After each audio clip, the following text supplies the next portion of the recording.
सभी किसान भाइयों को मेरा नमस्कार। निर्माण भूमि नेचुरल फार्म में आपका हार्दिक स्वागत है। देखिए, यहाँ पर मैं पहले सबसे ये बताना चाहता हूँ, ये पश्चिमी उत्तर प्रदेश का ज़िला अमरोहा में यह फार्म स्थित है। और यहाँ पर मेरे गांव में परंपरागत खेती होती है, गन्ना या गेहूँ। यह मेरा फार्म है। ये जो खेत जुताई हुई है यह है, उसके आगे गेहूँ है और ये इधर ये सामने गन्ने के खेत मेरे ही फार्म पर हैं। उधर गन्ने की छिलाई हो रही है। अब मैं यहाँ पर परंपरागत रूप से जो खेती होती थी उसको न करके मिश्रित खेती उसे अपनाऊंगा। बार बार एक ही फसल लगाकर रासायनिक उर्वरक पेस्टिसाइड का उपयोग कर करके आज जो ये मेरा क्षेत्र है, यहाँ की ज़मीन बंजर होती जा रही है। ये देखिए, मेरे बराबर में ये गन्ना खड़ा है, ये कितनी बेकार कंडीशन में है। और यहाँ सब जगह गन्ना ही था, गन्ने के बाद गेहूँ, फिर गेहूँ के बाद गन्ना। बस यही किसान भाई गलती कर रहे हैं और ये सारा नतीजा अब क्या बताएं, इसमें किसी का दोष भी नहीं है। लेकिन अब हमारे किसान भाइयों को जागना होगा।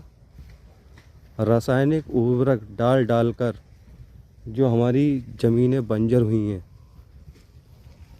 उसका नतीजा ये है कि दिन पे दिन फसल की ग्रोथ गिरती चली जा रही है। और यही अगर हाल रहा तो एक ना एक दिन यहाँ सब जगह रेगिस्तान हो जाएगा, जैसे राजस्थान में है। और यह एक कड़वा सत्य है। यह देखिए, ये मैं बता रहा था, उधर गन्ना जो छिल रहा है ये मेरे ही खेत है और ये बराबर में गन्ना। गन्ने की फसल इतनी अच्छी नहीं हुई। क्यों? वही हम उलझे हुए हैं रासायनिक उर्वरक के चक्कर में।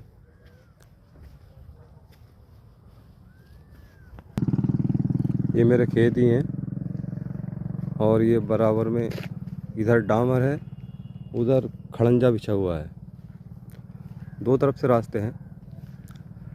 अब इस फार्म को पूरे को मैं डिजाइन करूँगा पर्माकल्चर फार्म में। ये पीछे का हिस्सा अब दिखाई नहीं दे रहा है, पहले आपको मैंने दिखा दिया है।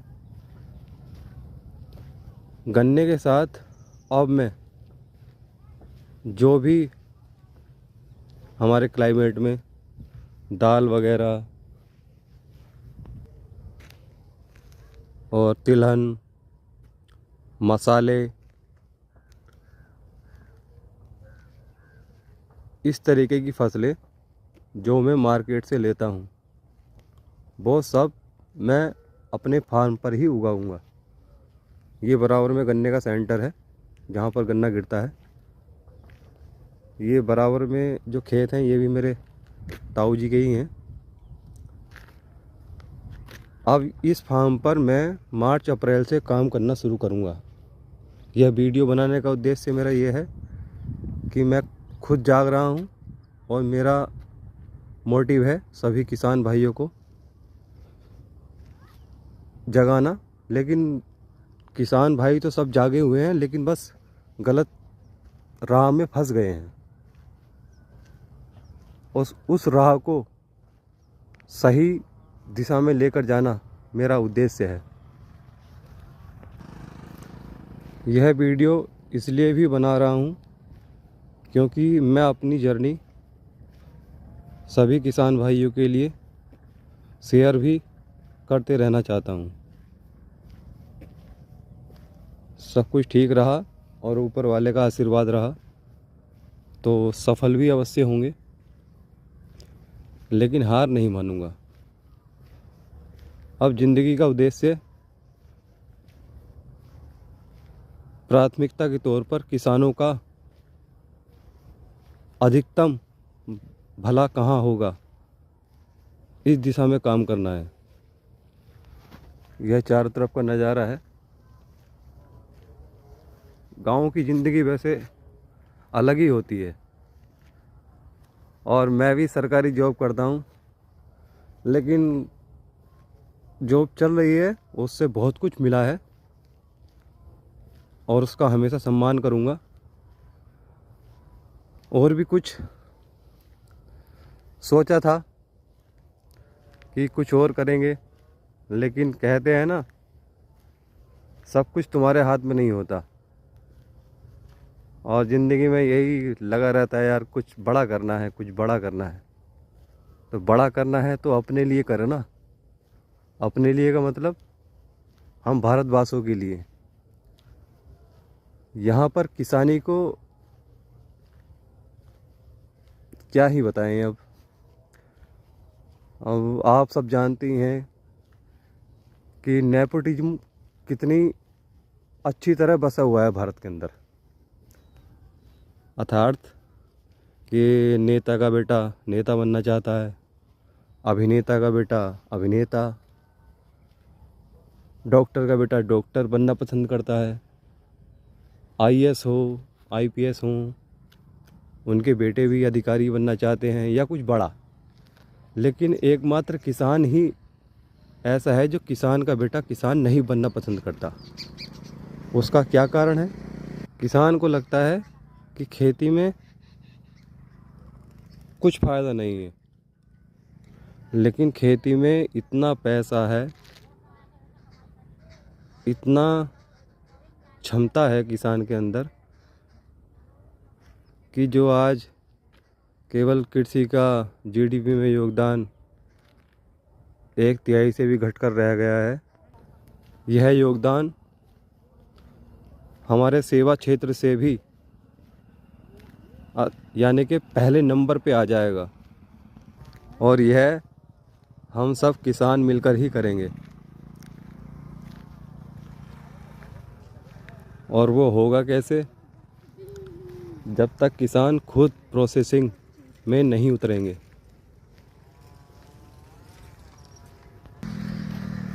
गवर्नमेंट और किसानों को मिलकर काम करना होगा, और गवर्नमेंट वैसे इस किसानों के लिए बहुत काम भी कर रही है।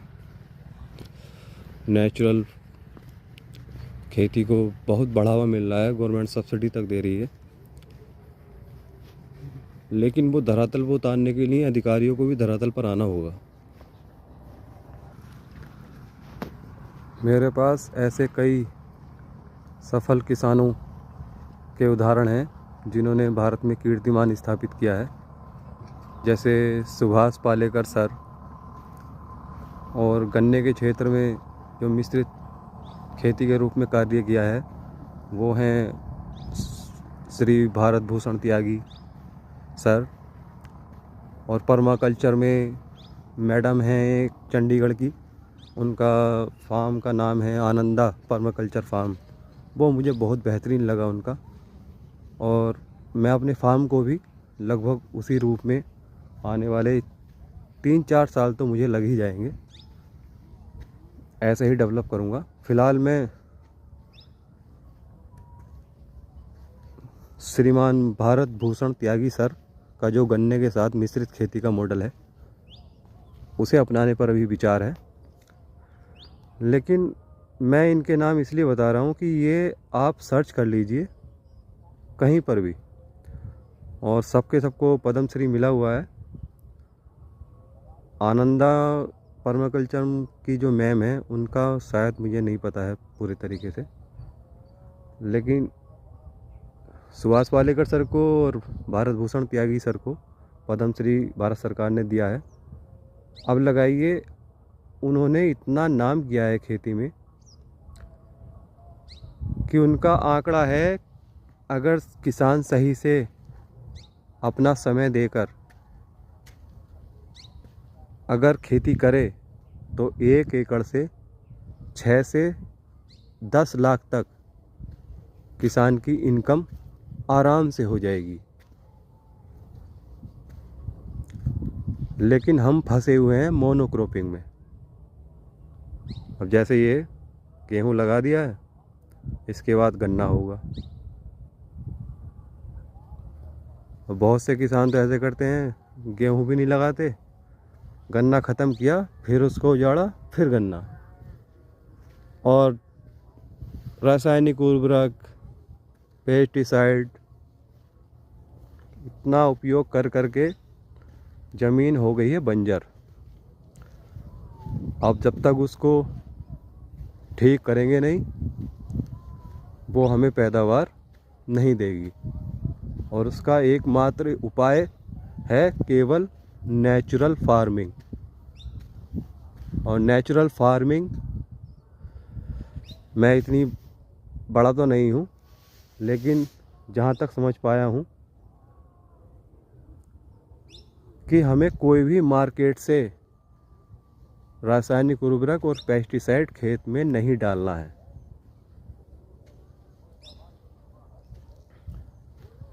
एकदम से तो ये नहीं होगा, लेकिन हम जीवामृत बनाकर, वर्मी कंपोस्ट बनाकर, इन चीज़ों का उपयोग करके हम खेती में सुधार भी कर सकते हैं। और ज़मीन हमारी उर्वरक होगी ही। फसल चक्रीकरण जब हम अपनाएंगे और मानचित्र बनाकर, जैसे हम अपना घर बनाते हैं कि यहाँ हमारा किचन होगा, यहाँ बेडरूम, यहाँ ड्राइंग रूम, यहाँ ये, यहाँ वो, यही हमें खेती के लिए भी करना होगा। हमें अपने खेत का बाकायदा नक्शा बनाकर कि इस हिस्से में हमें बहुवर्षीय फसल लेनी है, जैसे हमारे क्षेत्र में गन्ना, फिर उसके बीच में मौसमी फसल, फिर बहुवर्षीय फसल। यह मॉडल है भारत भूषण त्यागी सर का, आप यूट्यूब पर सर्च करके देख सकते हैं। बहुत अच्छा मॉडल है पश्चिमी यूपी के किसानों के लिए या किसी भी किसान के लिए। उनका मिश्रित खेती का मॉडल मुझे बहुत अच्छा लगा और फ़िलहाल मैं उसी को अपनाने वाला हूँ। मिलेंगे दोस्तों, बहुत लंबा विषय है, धीरे धीरे एक एक पॉइंट पर डिस्कस करूँगा। और हमेशा यही कोशिश रहेगी कि किसानों को भारत की जीडीपी में मैं देखना चाहता हूँ पहले नंबर पे योगदान, और यह होगा। जय हिंद।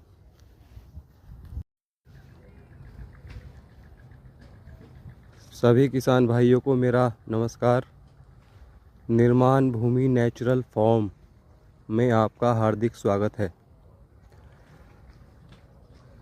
देखिए, यहाँ पर मैं पहले सबसे ये बताना चाहता हूँ, ये पश्चिमी उत्तर प्रदेश का ज़िला अमरोहा में यह फार्म स्थित है।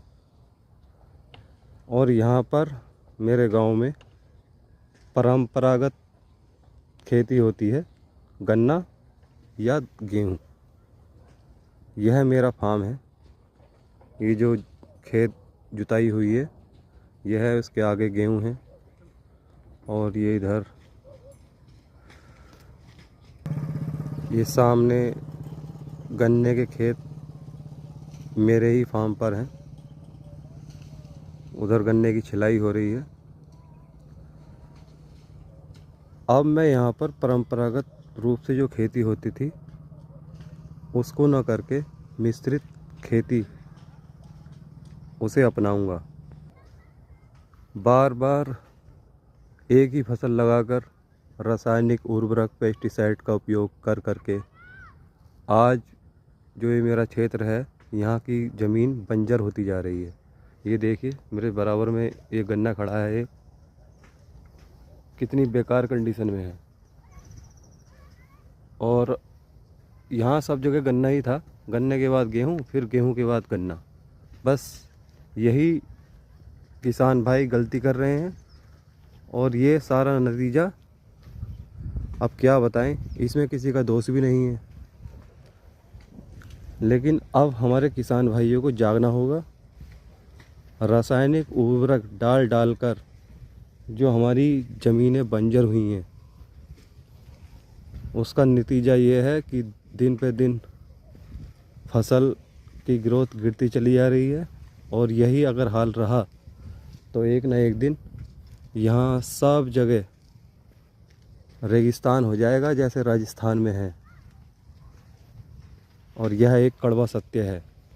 यह देखिए, ये मैं बता रहा था, उधर गन्ना जो छिल रहा है ये मेरे ही खेत है, और ये बराबर में गन्ने की फसल इतनी अच्छी नहीं हुई। क्यों? वही हम उलझे हुए हैं रासायनिक उर्वरक के चक्कर में।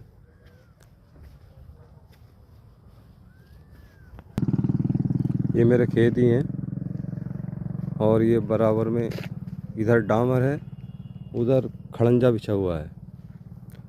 दो तरफ से रास्ते हैं। अब इस फार्म को पूरे को मैं डिजाइन करूँगा पर्माकल्चर फार्म में। ये पीछे का हिस्सा अब दिखाई नहीं दे रहा है, पहले आपको मैंने दिखा दिया है। गन्ने के साथ अब मैं जो भी हमारे क्लाइमेट में दाल वगैरह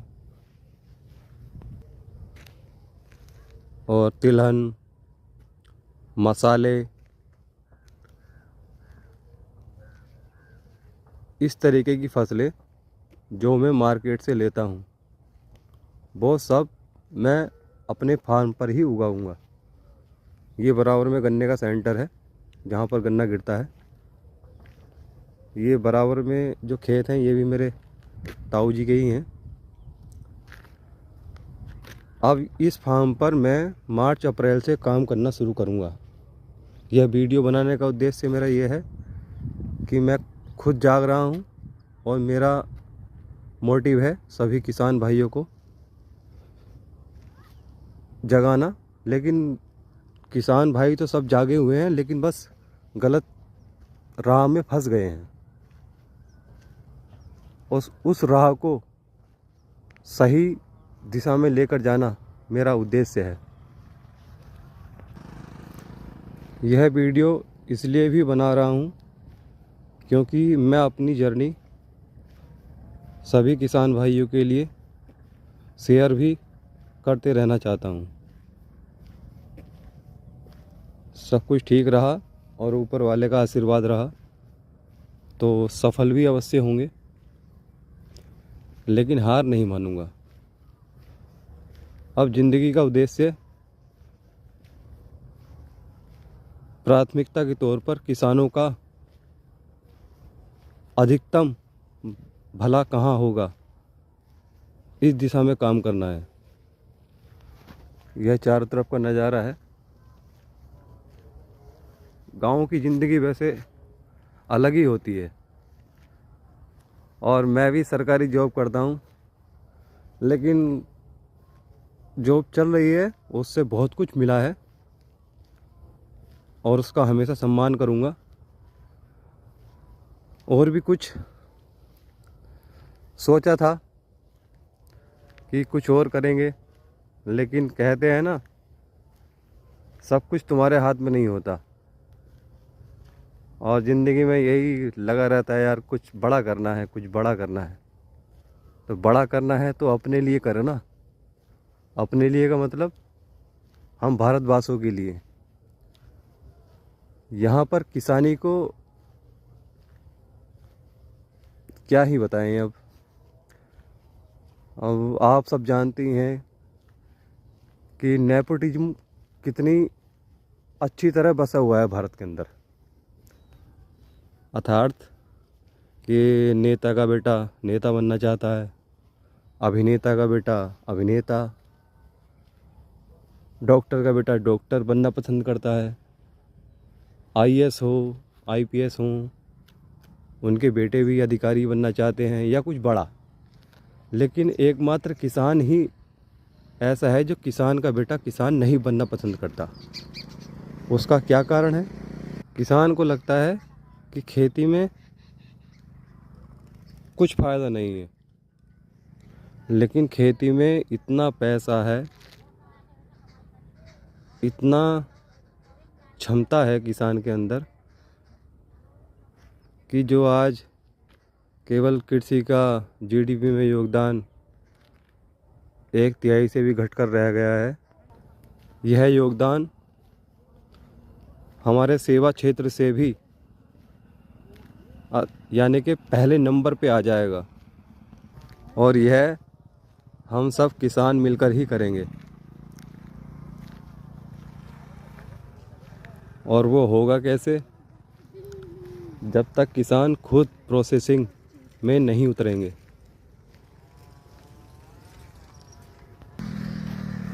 गवर्नमेंट और किसानों को मिलकर काम करना होगा।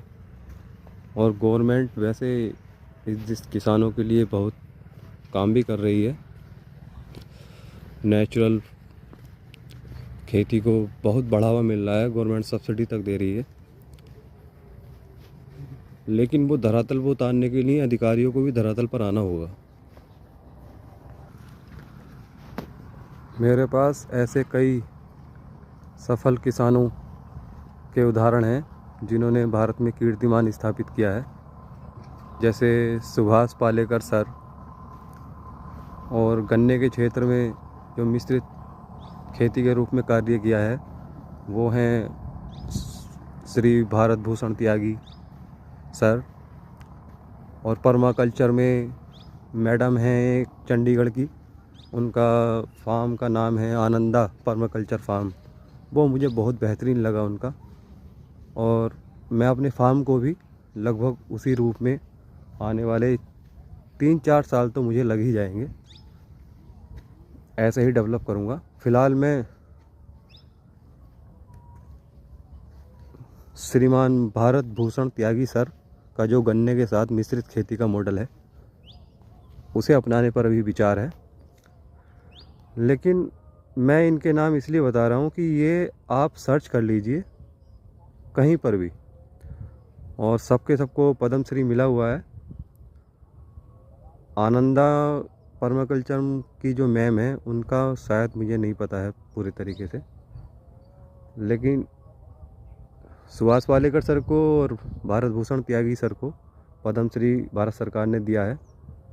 अब लगाइए, उन्होंने इतना नाम किया है खेती में कि उनका आंकड़ा है, अगर किसान सही से अपना समय देकर अगर खेती करे तो 1 एकड़ से 6 से 10 लाख तक किसान की इनकम आराम से हो जाएगी। लेकिन हम फंसे हुए हैं मोनोक्रॉपिंग में। अब जैसे ये गेहूं लगा दिया है, इसके बाद गन्ना होगा।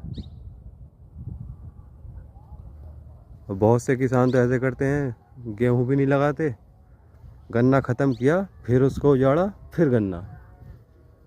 और रासायनिक उर्वरक, पेस्टिसाइड इतना उपयोग कर करके ज़मीन हो गई है बंजर।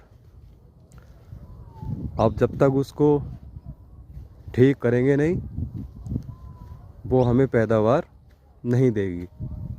और उसका एकमात्र उपाय है केवल नेचुरल फार्मिंग। और नेचुरल फार्मिंग, मैं इतनी बड़ा तो नहीं हूँ, लेकिन जहाँ तक समझ पाया हूँ कि हमें कोई भी मार्केट से रासायनिक उर्वरक और पेस्टिसाइड खेत में नहीं डालना है।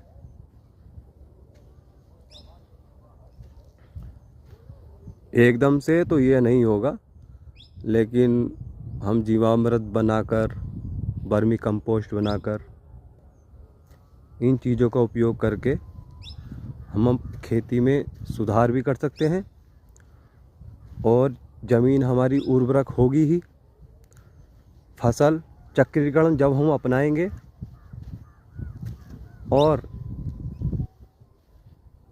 मानचित्र बनाकर, जैसे हम अपना घर बनाते हैं कि यहाँ हमारा किचन होगा, यहाँ बेडरूम, यहाँ ड्राइंग रूम, यहाँ ये, यहाँ वो। यही हमें खेती के लिए भी करना होगा। हमें अपने खेत का बाकायदा नक्शा बनाकर कि इस हिस्से में हमें बहुवर्षीय फसल लेनी है, जैसे हमारे क्षेत्र में गन्ना, फिर उसके बीच में मौसमी फसल, फिर बहुवर्षीय फसल। यह मॉडल है भारत भूषण त्यागी सर का, आप यूट्यूब पर सर्च करके देख सकते हैं। बहुत अच्छा मॉडल है पश्चिमी यूपी के किसानों के लिए या किसी भी किसान के लिए। उनका मिश्रित खेती का मॉडल मुझे बहुत अच्छा लगा और फ़िलहाल मैं उसी को अपनाने वाला हूँ। मिलेंगे दोस्तों, बहुत लंबा विषय है, धीरे धीरे एक एक पॉइंट पर डिस्कस करूँगा और हमेशा यही कोशिश रहेगी कि किसानों को भारत की जीडीपी में मैं देखना चाहता हूँ पहले नंबर पे योगदान, और यह होगा। जय हिंद।